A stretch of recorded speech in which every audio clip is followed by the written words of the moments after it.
Hello, very good afternoon to you. Welcome to this edition of Lunchtime News live on MTV Sports. I'm Shahin Jirang Party. Let's start off with a look at your headlines. 29 injured in a bus accident in the Dimulapatana area in Hatton. Students of the Kadubodagama Primary School in Mahava refrained from attending school. Kumar Sangakkara's 9th double hundred puts him in second place for the most number of double hundreds in Test cricket. The accepting of nominations for the upcoming provincial council elections will end tomorrow. Meanwhile, the JVP handed in their nominations for the Matara district today. The Janata Vimukti Peremuna's nomination list for the Matara district was handed over by MP Sunil Handunetti. The nomination lists were handed over to the Matara district secretariat.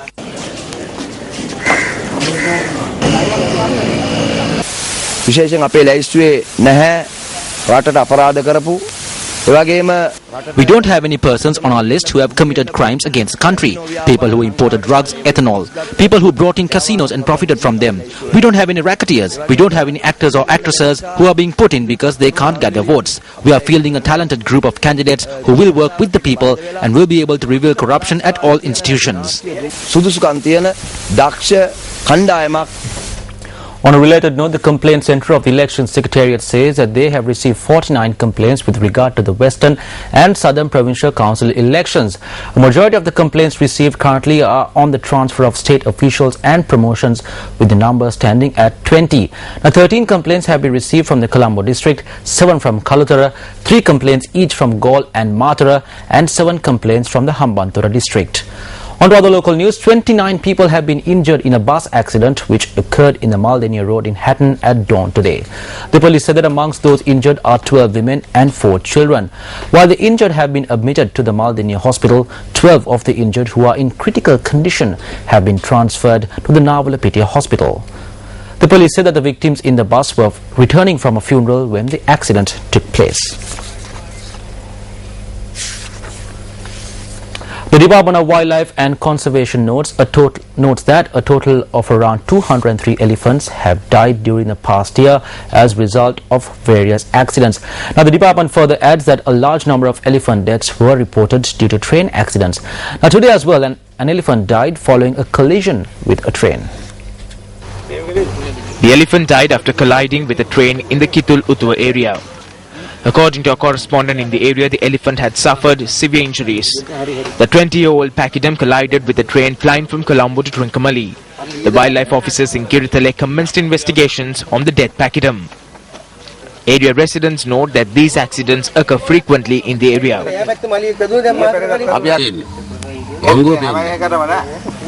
A similar accident was reported from the Kitul-Utua area on the 9th of December. A 20-year-old elephant died after colliding with a train which was plying from Batiklu to Colombo.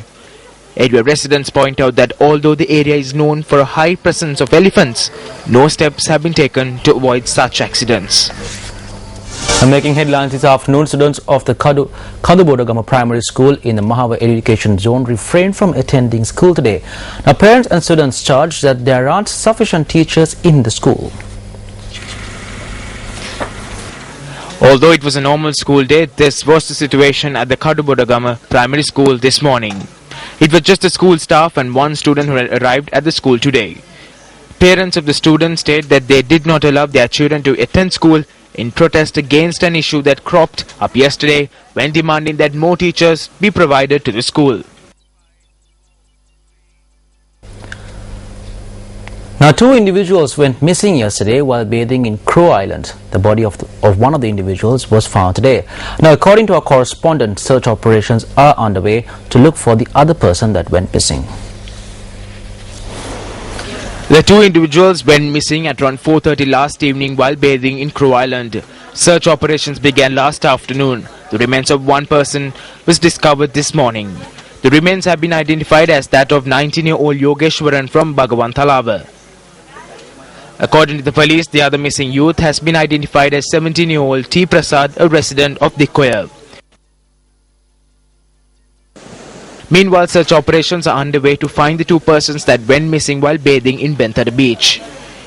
According to the police, the 2 individuals had gone missing at around 9:45 last morning. The police further added that the two individuals went missing while they were bathing with several other people.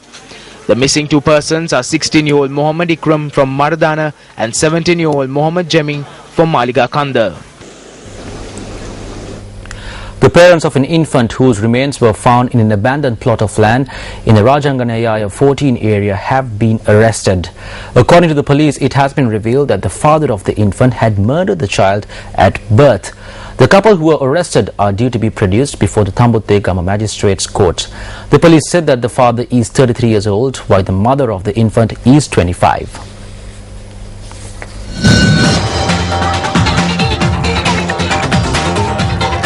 On international news, Microsoft Corp named 22-year company veteran Satya Nadella as its next chief executive officer yesterday and said co-founder Bill Gates would step down as chairman and advise a new CEO on technology, marking an epochal change of control at the company that drove the PC revolution. Nadella, a 46-year-old born in India who led the creation of Microsoft's internet-based or cloud computing services, is only Microsoft's third CEO in 39 years, taking over from Steve Ballmer, who inherited the job from Gates in 2000. The move ends a 5-month search process at the Redmond, Washington-based company, triggered by the August announcement of Ballmer's decision to retire. That was longer than many investors had expected. Everything is going to be connected to our cloud and data, and so that's the world that we are building for. And all of this is going to be mediated by software. Software is the most malleable thing that's going to define the experiences, the insights, the ambient intelligence that's going to power these device experiences. So to me, that capability, the heritage that this company has, is still very relevant. We have to renew it. We have to do new things, but at the same time, we should be very, very confident in our capability around software as it comes to these new experiences. We work from home and shop. Meanwhile, U.S. intelligence chiefs appeared in front of the House Intelligence Committee to testify on current and projected security threats against the United States. In his opening statement, committee chairman Mike Roger blasted the Obama administration's decision to impose limits on U.S. drone strikes overseas, claiming the move had made Americans more vulnerable. He referred to a major policy speech made by Obama in May 2013 restricting deadly drone strikes abroad.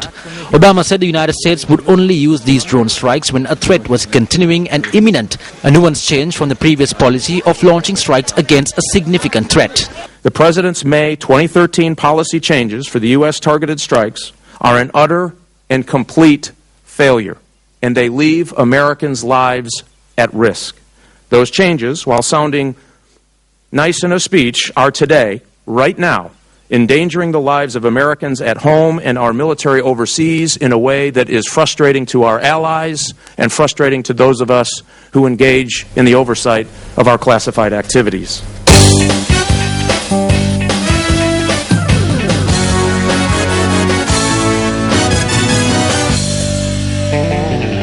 In sports, it's cricket news. Kumar Sangakkara today entered the record books to be the second highest double century scorer in the world in the longer format of the game.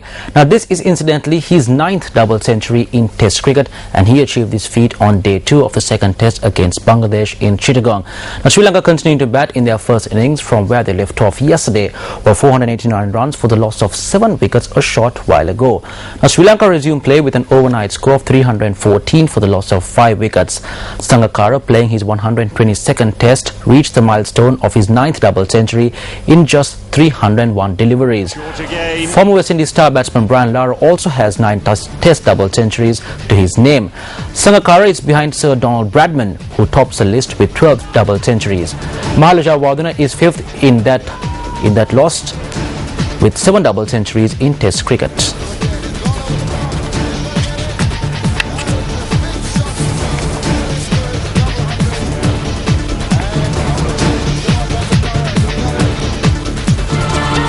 Well, before we wrap up, premiering on primetime news at 9 tonight, Newsfirst presents a new 10-part adventure into the hidden history of the nation's most important commercial city, Colombo. The all-new series, Newsfirst Explorers, begins tonight. More details on this new series coming up throughout the day today. For the Newsfirst team, I'm Shahan Jarampati. Goodbye and take care. Hotline 0114 896 896.